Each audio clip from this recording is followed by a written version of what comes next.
ബിനീഷ് കൊട്ടാരത്തിൽ ചേരുന്നുണ്ട്. ബിനീഷ്, ദേശീയ രാഷ്ട്രീയത്തിൽ ജാർഖണ്ഡ് ശ്രദ്ധേയമാകുന്നു, അതിനപ്പുറത്തേക്ക് മഹാരാഷ്ട്രയും ശ്രദ്ധേയമാകുന്നു. ജാർഖണ്ഡിൽ പശുബു സോറൻ്റെ വാർത്താ സമ്മേളനത്തിൽ തന്നെ അദ്ദേഹത്തിൻ്റെ ഒരു ആത്മവിശ്വാസം അധികമാകുന്നുണ്ട്. ജാർഖണ്ഡിനെ സംബന്ധിച്ചിടത്തോളം ഏറ്റവും അധികം രാഷ്ട്രീയ നാടകത്തിന് സാക്ഷ്യം വഹിച്ച ഒരു ചരിത്രമാണല്ലോ ജാർഖണ്ഡിലുള്ളത്. ഇതിനിപ്പോൾ ഈ ഭരണം നമുക്കിപ്പോൾ ലഭിക്കുന്ന വിവരമനുസരിച്ച് ഭൂരിഭാഗം ഏകദേശം 56 സീറ്റ് നേടിയാണ് ജാർഖണ്ഡിൽ ജെഎംഎം ഉൾപ്പെടെയുള്ള സഖ്യകക്ഷികളുടെ ഒരു മുന്നേറ്റം. അത് ഇനി ദൃഢമായ ഒരു മുഖ്യമന്ത്രി ഉണ്ടാകുമെന്ന് വിശ്വസിക്കാം അല്ലേ?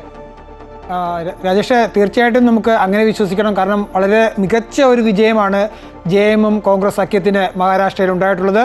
BJP കഴിഞ്ഞ തവണത്തേക്കാൾ പിന്നോട്ട് പോയിരിക്കുകയും ചെയ്തു. കഴിഞ്ഞ തവണ 30 സീറ്റ് മൊത്തം BJP സഖ്യത്തിനുണ്ടായിരുന്നെങ്കിൽ അത് ഇത്തവണ 24 സീറ്റായി കുറഞ്ഞിരിക്കുന്നു. അതായത് ജാർഖണ്ഡിൽ BJP സഖ്യത്തിന് വലിയ തിരിച്ചടി ഉണ്ടായി. BJP സഖ്യമെന്ന് പറഞ്ഞാൽ അവിടെ BJP തന്നെയാണ് പ്രധാന കക്ഷി.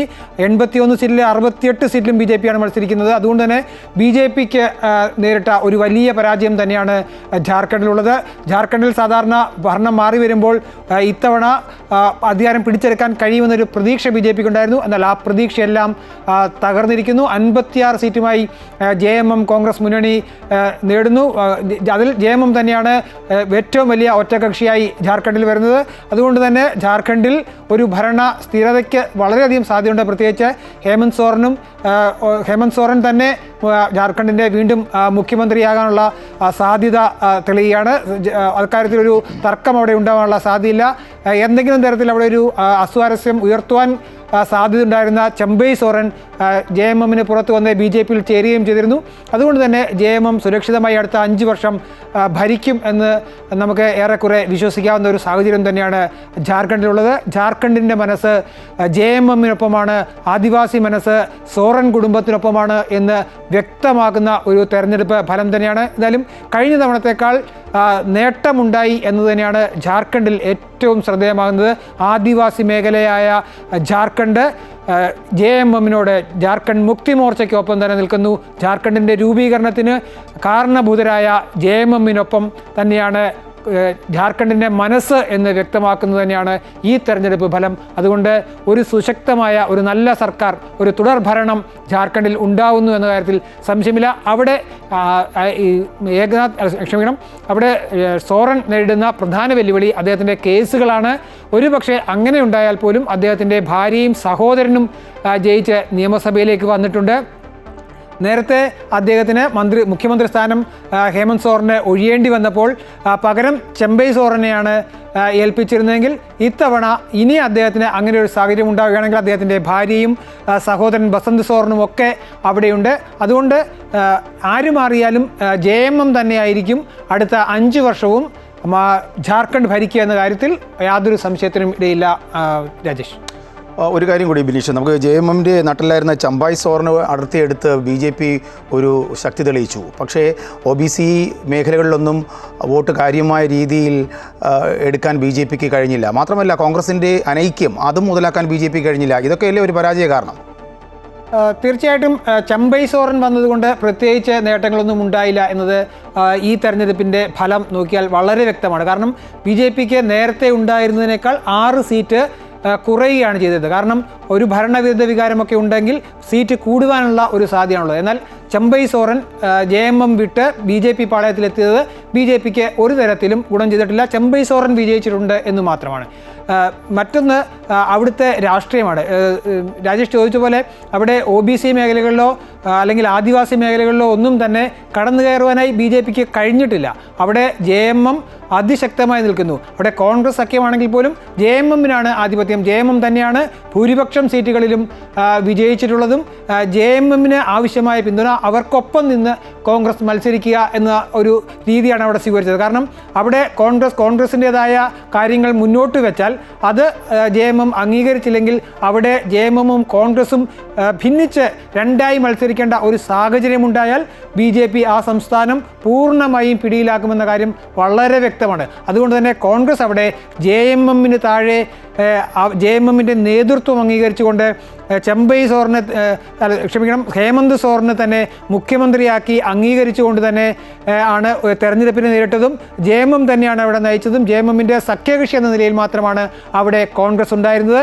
കോൺഗ്രസിൻ്റെ ഉള്ളിൽ ഉള്ള പ്രശ്നങ്ങളൊന്നും തന്നെ അവിടെ ബാധകമായിട്ടില്ല. കാരണം JMM ആയിരുന്നു അവിടെ കോൺഗ്രസിനെ അടക്കം നിയന്ത്രിച്ചിരുന്നത്. അതുകൊണ്ട് തന്നെ JMMനെ അവിടെ ചേർത്ത് നിർത്തിയപ്പോൾ കോൺഗ്രസിനും അതൊരു വലിയ നേട്ടമായി മാറി എന്ന് മാത്രമേ ഉള്ളൂ. രാജേഷ്, മഹാരാഷ്ട്രയെ സംബന്ധിച്ചിടത്തോളം ഒരു നേട്ടമുണ്ടാക്കാൻ NDA സഖ്യത്തിന് കഴിഞ്ഞു, BJP സഖ്യത്തിന് കഴിഞ്ഞു എന്ന് തന്നെയാണ്. സ്വാഭാവികമായി തുടർഭരണത്തിന് മുന്നോട്ട് പോകുമ്പോൾ ഇനി ആരാണ് മുഖ്യമന്ത്രി പദത്തിലേക്ക് എത്തുക എന്ന ഒരു ചോദ്യം സ്വാഭാവികമായി ഉണ്ടാകും. അതിന് കൂടുതൽ കണക്കുകൾ വരേണ്ടതുണ്ട്, ചർച്ചകൾ വരേണ്ടതുണ്ട്. എങ്കിൽ പോലും ഇനി ആർക്ക് മുൻതൂക്കം എന്ന തരത്തിലുള്ള ചർച്ചകൾ വരുന്നു. സ്വാഭാവികമായും നമ്മൾ നേരത്തെ പറഞ്ഞ രാഷ്ട്രീയത്തിനപ്പുറത്തേക്ക് അവിടെ ശിവസേനയും NCP ഒക്കെ നിന്ന് 2 ഘട്ടങ്ങളിലായി മാറി നിൽക്കുന്നു. കൂടെ നിർത്താൻ BJP കഴിഞ്ഞു, അത് വോട്ടാക്കി മാറ്റാൻ BJP കഴിഞ്ഞു. അതൊരു ഗുണം തന്നെയാണ്. ഇനി ശിവസേനയെ സംബന്ധിച്ചിടത്തോളം പറയുന്ന ആരാണ് ഇതിൻ്റെ യഥാർത്ഥ ശിവസേന എന്ന കാര്യത്തിലൊരു വ്യക്തത ഇനി വരുത്തേണ്ടതുണ്ട്. അവകാശവാദം ഉന്നയിക്കുന്നത് ഇപ്പോൾ ഈ BJPക്കൊപ്പം നിൽക്കുന്നവർ തന്നെ ആണ് അവരുടെ യഥാർത്ഥ ശിവസേന എന്ന ആ വാക്യം. രാഷ്ട്രീയപരമായി അവിടെ നിൽക്കട്ടെ, അതിനപ്പുറത്തേക്ക് കുറച്ച് വോട്ട് ഷെയറിംഗ് കൂടാനുള്ള ഒരു സാഹചര്യം, അവർക്ക് സീറ്റുകൾ കൂടുതൽ കിട്ടാനുള്ള സാഹചര്യം ഈ അവസാന സമയത്ത് നമുക്ക് ചർച്ച ചെയ്യുമ്പോൾ സാമുദായിക വോട്ടുകളുടെ ഒരു വിഭജനം കൃത്യമായി നടന്നു എന്ന് തന്നെയല്ലേ, ഗോത്ര വിഭാഗത്തിൻ്റെ വോട്ടുകൾ കൃത്യമായി BJP സഖ്യകക്ഷികൾക്ക് ലഭിച്ചു എന്ന് തന്നെയല്ലേ വിലയിരുത്തേണ്ടത്? തീർച്ചയായും മഹാരാഷ്ട്രയിൽ ജാതിയും മതവും ഒക്കെ വലിയ വിഷയമായ ഒരു തെരഞ്ഞെടുപ്പ് തന്നെയാണ്.